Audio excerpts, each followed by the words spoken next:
عزیز دوستو السلام علیکم۔ اردو ادب کے ایک نئے موضوع کے ساتھ آپ کی خدمت میں حاضر ہیں۔ آج ہم تاریخی ناول نگار نسیم حجازی کی تاریخی ناول نگاری کے حوالے سے کچھ بات کریں گے۔ دوستو، ناول نگاری اردو ادب کی نہایت ہی معروف اور اہم ترین اصناف میں سے ایک ہے۔ اگرچہ تاریخی ناول نگاری کا آغاز تو مولانا عبدالحلیم شرر کی ناول نگاری سے ہی ہو چکا تھا، مگر تاریخی ناول نگاری کے فن کو شہرت کی بلندیوں پر لے جانے والے محمد شریف عرف نسیم حجازی ہیں۔ نسیم حجازی تاریخی ناول نگاری کی روایت کا اہم ترین نام ہے۔ ان کے ناولوں میں ماضی کی تاریخ مکمل باریکیوں کے ساتھ ہمیں جلوہ گر نظر آتی ہے۔ وہ مسلم زوال پذیر معاشرے کی بھی عکاسی کرتے ہیں اور اسلامی شان و شوکت بھی دکھاتے ہیں۔ مکمل جزیات کے ساتھ وہ اسلامی شان و شوکت جو ہے وہ دکھاتے ہیں۔ ان کے ناول فن کی کسوٹی پر بھی پورے اترتے ہیں اور بھرپور تجسس کے حامل بھی ہوتے ہیں۔ ان کے تاریخی ناول ہر دور میں ہر عمر کے افراد میں مقبول رہے ہیں۔ ان کے ناولوں میں نئی نسل کے لیے کوئی نہ کوئی پیغام چھپا ہوتا ہے۔ وہ نئی نسل کو تابناک ماضی سے جوڑنے کی بھرپور کوشش کرتے ہیں۔ ڈاکٹر رشید احمد گریجہ لکھتے ہیں کہ نسیم حجازی سیدھے سادے واقعات کو دلچسپ اسلوب میں پیش کرنے کے لیے ڈرامائی حالات پیدا کرتے ہیں۔ وہ قصے میں ایسے نشیب و فراز پیدا کرتے ہیں اور اسی طرح اتار چڑھاؤ دکھاتے ہیں کہ تجسس اور دلچسپی میں ہر آن اضافہ ہوتا رہتا ہے۔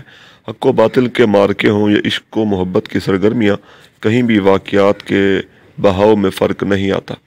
نسیم حجازی نے اسلامی تاریخ کو موضوع بنا کر متعدد ناول لکھے ہیں۔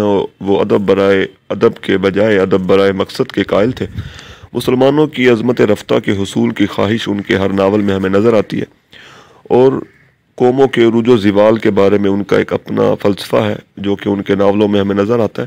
نسیم حجازی کے ناول فنی لحاظ سے بھی مکمل ہیں، مگر ان کو وہ مقام اور مرتبہ نہ دیا گیا جن کے وہ حقدار تھے۔ شاید اس کی وجہ ان کی مقصدیت تھی۔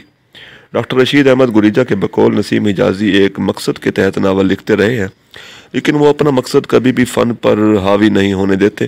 ان کے پیش نظر ہمیشہ یہ اصول رہا ہے کہ نوجوانان ملت کے دل میں اپنے ماضی سے محبت پیدا کی جائے اور ماضی کی تابندہ اور درخشاں روایات کو اثر نو زندہ کیا جائے۔ شدت جذبات ان کا اہم وصف ہے۔ اس کے علاوہ ان کے ناولوں میں بعض مرتبہ مکالمے جو ہیں وہ بے حد طویل ہو جاتے ہیں، جس کی وجہ سے وہ بوجھل محسوس ہوتے ہیں۔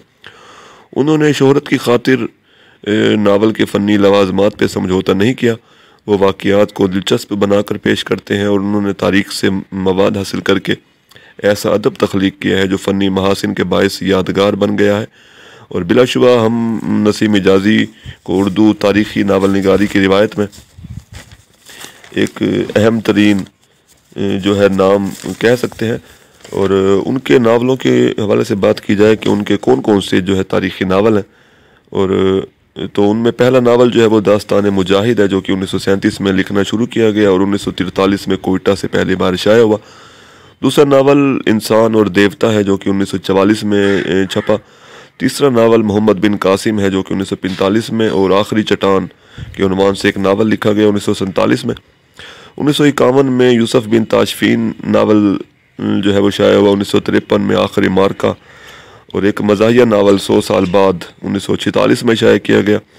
سفید جزیرہ 1958 میں، اور ثقافت کی تلاش ان کی ایک کتاب 1995 میں۔ پورس کے ہاتھی 1965 میں۔ اندھیری رات کے مسافر، معظم علی، اور تلوار ٹوٹ گئی، کیسر و کسریٰ، پردیسی درخت، کلیسا اور آگ، قافلہ حجاز، اور شاہین، اور غرناطہ کا چوپان، یہ ان کے مشہور ترین تاریخی ناولوں کے نام ہیں۔ شکریہ۔